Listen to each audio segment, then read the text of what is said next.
Hi friends, welcome to the Plain Fun RC channel. I'm your host, Saul, and we are continuing with the build of the AMTN Beechcraft Starship designed by Burt, Rutan. Folks, let's talk about what we're looking at here. So we are working on the inboard wing section and we are preparing the sheeting. Let's talk about what you need to do here in terms of preparation.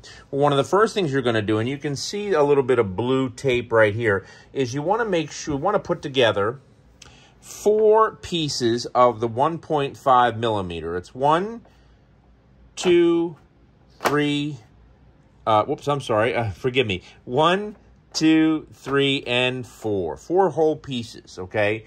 And you can see they come in long sheets.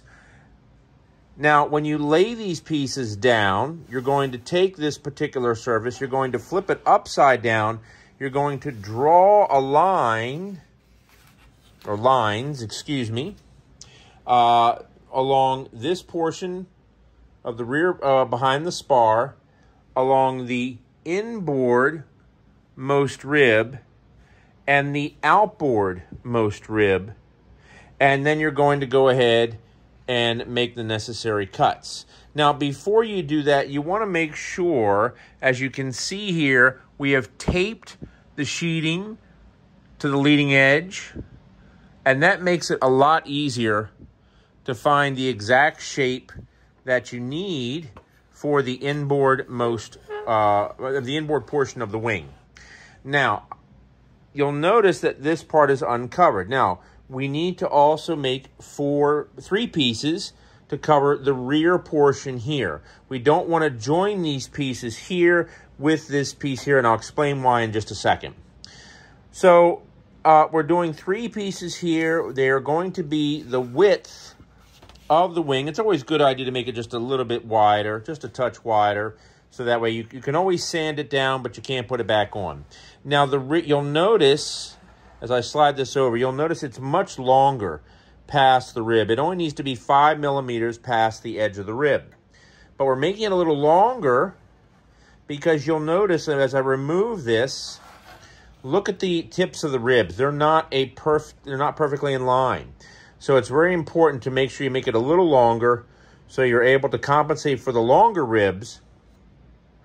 And then once this is glued in place, we'll go back, we'll measure off 5 millimeters from the end of each rib and then cut off the excess. Now, the reason why we're doing these separate from this is because, first, notice the angle of the wood.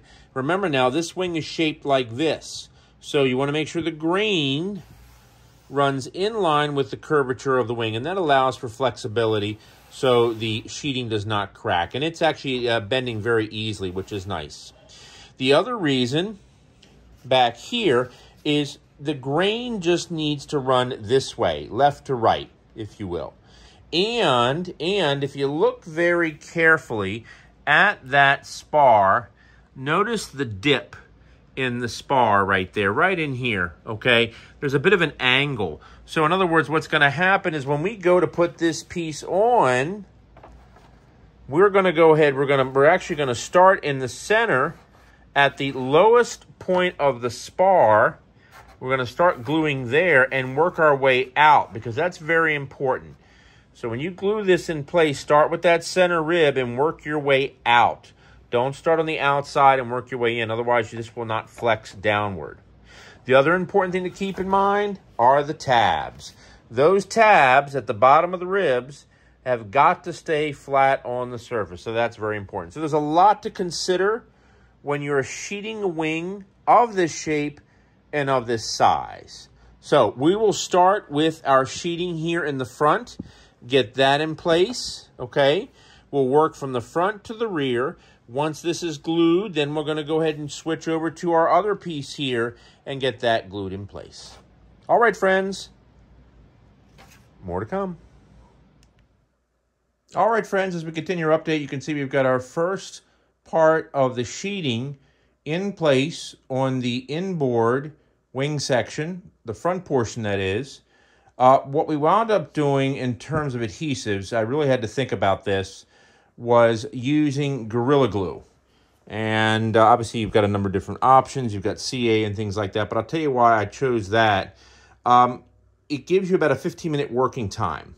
Now, the reason why you're going to need that so much time before you can actually fold the sheeting over is because, as you saw in the previous video, there's a lot of spars and a lot of ribs that require covering. And so therefore, you really have to make sure you have adequate time to take the glue and cover those spars and ribs accordingly before the glue dries. So if you've got a 15-minute working time, say like 15-minute epoxy, that's great. I didn't want to go with 30-minute because 30-minute would run too much. At least within a 15-minute, you know, it does run a little bit, but not nearly as much as the 30 because, you know, it takes 30 minutes for it to cure. The Gorilla Glue, if you use it in thin, the other reason why I chose the Gorilla Glue is that if you're using it in thin strips, remember these ribs are only about 1/8 of an inch, roughly, and at least with the Gorilla Glue, even though it's a very thin amount, remember it expands to 3 to 4 times its capacity. So therefore, it's going to create a good, strong bond. So I went with that. Just remember to brush the ribs and the spars with water. Okay, very important because that is a requirement when you're using Gorilla Glue, so keep that in mind. And then what I did to hold it down, we used our wonderful sanding bars because they're very long. You want to start with that on the leading edge, as you can see here, because we want a nice long sanding bar to help hold that, sheeting in place. And let me see if I can get you a shot from the side to give you an idea what I'm talking about here. Let me zoom in a little bit. You can see the leading edge up there, and you can see how the sheeting is resting on the leading edge. And so therefore, you want a good, strong adhesive. And now you can also see how the sheeting is resting on the rib as well. And this is the outboard rib of this particular wing section here that you're looking at. But nonetheless, basically throw everything but the kitchen sink on top of this particular sheeting, so that way you can go ahead and keep it in place. That's the important thing. Once again, what I recommend is head to your local craft store. A bag of rocks is a good idea. I'm actually going to get a few more bags of these rocks because since they're think of it like peas, like frozen peas, and maybe use a bag of frozen peas when you have an injury of some kind, then the peas just sort of conform to the shape of your body. Well, the rocks will do the same thing. Lead shot's a great one as well. That works really well too. Anyway, we're going to let this sit. I'm actually going to let this sit for a full 24 hours. I don't want to touch it because the other thing to keep in mind, not only do we want the sheeting to adhere properly, but we want to make sure our tabs, once again, down here, all are level. And this was, they were elevated just a little bit without the sheeting. So I'm hoping by applying the sheeting, that should go ahead, give us a nice straight wing. After this portion is dry, we're going to go ahead and put on our rear portion in the same fashion using the Gorilla Glue.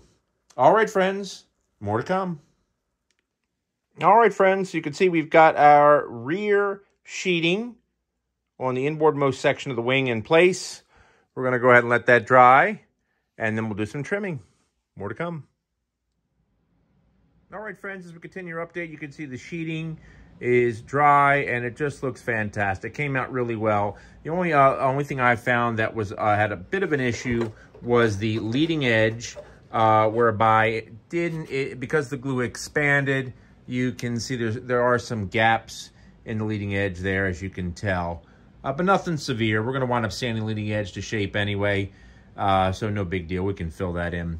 I think what we'll do is when we do the other sheeting on the other parts of the wing, we'll just make sure to use some CA on the leading edge so we get a nice tight fit. Outside of that, it looks great. The only thing we need to do is to go ahead and on the bottom half of the wing is just to take a moment and trim off the rear portion back here, and past each end point of each rib. It only needs the sheeting only needs to extend 5 millimeters. So we're going to make that. We're going to measure off 5 millimeters past each end of each rib here in the rear, and we'll draw a line and we'll cut off the excess. And then we'll work on trimming our inboard and outboard sections, and of course our leading edge as well, getting it to shape. More to come.